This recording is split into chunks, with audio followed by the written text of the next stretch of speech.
안녕하세요, 진주쌤입니다. 안녕하세요. 네, 안녕하세요. 오랜만에 뵙는 것 같아요. 네, 선생님. 잘 지내셨나요? 네, 그래서 오늘은 선생님 제가 고민을 하나 가지고 왔습니다. 네네. 저희 나름 학군지에서 이제 지내고 있는데 저희 둘째 아이가 중2인데 네. 사실 학군지 아이들이 진도가 굉장히 빠르잖아요. 저희 아이가 평균 정도의 진도를 하고 있는데 저도 최근에 아이랑 얘기를 하다가 깜짝 놀란 게 있었는데 자기가 수학을 못한다라고 생각을 하고 있더라고요. 그래서 아니야 서연아 잘하고 있어 그랬더니 엄마 거짓말이야 나 공부 못하잖아 막 이렇게 얘기할 정도로 자기가 공부를 못한다고 생각하더라고요. 그러니까 학군지에서 많은 아이들이 진도가 빠르니까 자기가 그 진도를 나가지 않으면 나는 수학을 못한다. 이래서 수학에 대한 자신감이 굉장히 낮더라고요. 네, 그럴 수 있죠. 네. 특히 이제 학군지는 또 워낙에 잘하는 친구들이 많이 모여 있으니까 네. 상대적으로 본인이 이제 수학을 그런 잘하는 친구들에 비해서 나는 잘 못한다라고 이제 생각하는 친구들도 좀 많은 것 같아요. 네네. 오늘은 그래서 그럼 우리 아이 수학 자신감을 좀 키울 수 있는 방법에 대해서 좀 말씀을 드려보고 싶은데 네. 혹시 집에서 그러면 이런 아이에게 수학적 자신감을 키워주기 위해서 어떤 노력을 하신 건 있으신가요? 그냥 잘한다 내 새끼 잘한다. 그렇게 해서 효과가 좀 있었어요? 아니요. 그렇게 엄마 거짓말한다고. 그래서 그냥 이제 아이들이 좀 초등학교 고학년이나 중학생 정도 되면 네. 이제 엄마가 그냥 정말 영혼 없이 잘한다 하는 거는 구별이 네. 되죠. 네. 그런 거 가지고 수학적 자신감이 생기지는 않고요. 네. 한 세 가지 정도 실질적인 방법을 좀 저는 말씀을 드리고 싶은데 네. 일단 첫 번째로는 이제 공부할 때 교재 선택을 좀 잘 할 필요가 있어요. 네. 그러니까 워낙에 이제 주변에 아이들 잘하는 아이들이 많이 있고 그 친구들이 또 하는 교재들도 이야기를 좀 많이 들을 거라서 네네. 예를 들어 뭐 초등학생인 경우에는 하도 막 주변에 최상이 하니까 네. 나도 우리 애도 빨리 최상은 해야 될 것 같고 뭐 네. 이런 느낌에 이제 아이의 수준을 고려하지 않고 남들이 다 한다는 좀 어려운 교재들을 선택해서 풀리시는 경우들이 좀 있는데 네. 이제 첫 번째로 좀 우리 아이 수학 자신감을 키우기 위해서는 아이 수준에 맞는 교재를 선택하는 게 가장 네. 우선으로 중요하고요. 근데 이제 여기서 수준에 맞는 교재라 함은 그렇다고 해서 또 자신감을 키워주기 위해서 너무 쉬운 교재를 선택해서 문제풀 다 100점 맞는 교재를 선택해라 이건 아니에요. 네.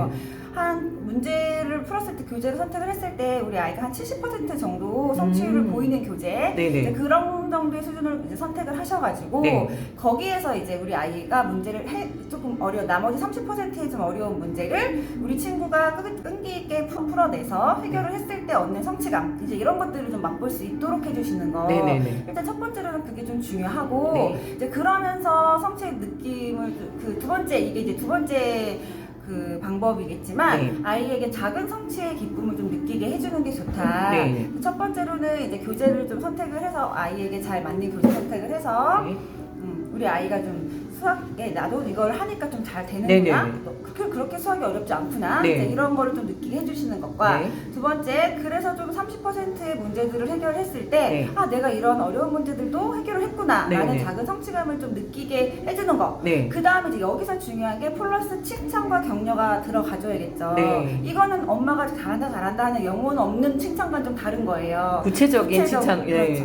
구체적으로 네가 이런 문제 유형에 이렇게 어려운 건데 풀어냈구나. 네. 정말 잘한다. 너 네. 이거 했으면 그 다음 것도 얼마든지 할 수 있을 것 같아. 이제 이렇게 네네네. 좀 구체적인 어떤 사례를 가지고 칭찬을 네네. 해주시는 거 이제 네네. 그게 도움이 되고요. 네. 세 번째로 또 중요한 것이 무리한 목표 설정을 하지 않도록 도와주시는 거예요. 항상 눈높이가. 그렇죠. 네. 이제 여기는 이제 학군지라는 특성이 좀 있기는 하지만 네네. 이제 아이가 주변에 너무 휘둘리지 않도록 좀 이제 그 환경에 휘둘리지 않도록 좀 도와주시는 것도 네. 방법이 될 수 있고 그렇지 않더라도 일단 아이가 이제 무리한 목표 설정을 하지 않도록 네. 그런 예를 들어 지금 이제 어머니의 경우는 중학생이니까 아마 본인이 목표 설정을 본인이 하는 경우가 더 많을 건데 네. 이 영상을 이제 시청하고 계시는 초등학교 학부모님들은 아마 목표 설정도 엄마가 해주시는 경우들이 많이 있을 거예요. 초등학교 때는 그랬어요 저희도. 네. 너 하루에 몇 시간 또는 하루에 몇 장 이 정도는 풀어야 돼. 맞아요. 다 푼다. 이제 이런 식으로 어떤 아이가 좀 해결하기에 수행하기에 좀 버거운 목표 설정을 네. 좀 해주시면 아이가 안 그래도 수학이 어려운데 내가 나에게 과한 그런 것들 이제 매일매일 해결을 해내려고 하면 오히려 이제 수학이 너무 힘들고 지겹고 그러다 보니까 어렵고 네. 그러다 보니 나는 수학을 못하는 아이인가봐. 네네네. 자신감 점점 떨어지고 이렇게 이제 악순환이 이제 되는 거니까 아이 이제 무리한 목표 설정을 하기보다는 한 가지 이제 방법으로는 목표를 초등학교 때부터 아이와 함께 함께 상의를 해서 정하는 것도 좀 방법이 될 수 있어요. 네네. 그래서 엄마가 생각하기에는 네가 이번 뭐 하루면 하루, 일주일이면 일주일 요 정도는 해야 될 것 같은데 어떻게 네가 할 수 있겠니? 네. 그래서 아이와 좀 협의가 된 상태에서 한번 시도해보고 그 다음에 이게 이제 좀 너무 수월하게 시간이 좀 너무 여유 있다 하면은 네. 조금씩 타이트하게 좀 더 시간을 네. 넓혀가면서 봐봐 네가 더 열심히 했더니 능숙해져서 지금 이거보다 조금 더 많이 할 수 있을 것 같아. 우리 다음 주에는 한 조금 더 양을 늘려볼까? 이제 이런 식으로 아이와 함께 아이가 지킬 수 있는 네. 그 목표를 좀 같이 설정을 네. 해서 그거에서도 또 성취감이 오거든요. 그러니까 내가 점차적으로 아이와 상의하면서 조금씩 양을 늘렸어야 되는데 너무 처음부터 그치, 센 높은 애들만 목표를 보고, 그러니까요. 쟤 저렇게 한대더라. 나도 이거 해야지. 그렇죠. 쟤 저런 문제집 푼대더라. 너도 한번 맞아, 풀어봐. 맞아. 이렇게 그냥 아이의 수준이랑 상관없이 이제 갑자기 과도한 네. 학습을 하게 되면 오히려 자신감이 떨어지고 네네. 그러다 보면 수학을 난 잘 못한다 이렇게 생각할 수가 있어요. 그랬을 수 있었을 것 같아요. 네. 그래서 제가 오늘 이제 드린 우리 아이 수학 자신감을 키우기 위해서 네네. 다시 한번 좀 말씀을 드려보면 첫 번째 아이 수준에 맞는 교재를 선택해주기. 네. 여기서 수준이라는 거는 한 70% 정도의 성취율을 보이는 교재. 네. 그걸 가지고 일단 공부를 할 수 있도록 도와주시고 네. 두 번째 나머지 30%의 좀 해결하기 힘든 부분을 우리 아이가 잘 수행해냈으면 네. 이제 거기에 대한 칭찬과 보상으로 네. 아이에게 그 성취의 기쁨을 좀 맛보게 해주시고 네네. 그 다음에 목표 설정을 너무 과도하게 잡거나 네. 무리하게 뭐 학원에서 막 너무 장시간 공부를 한다거나 네. 돌아와서 막 되게 많은 숙제를 해야 된다거나 아이가 좀 버겁지 않 그런 걸 좀 피해서 네. 아이의 수준에 맞게 역량에 맞게 그런 목표 설정을 좀 단기간으로 짧게 끊어서 잡는 것도 좀 도움이 되거든요.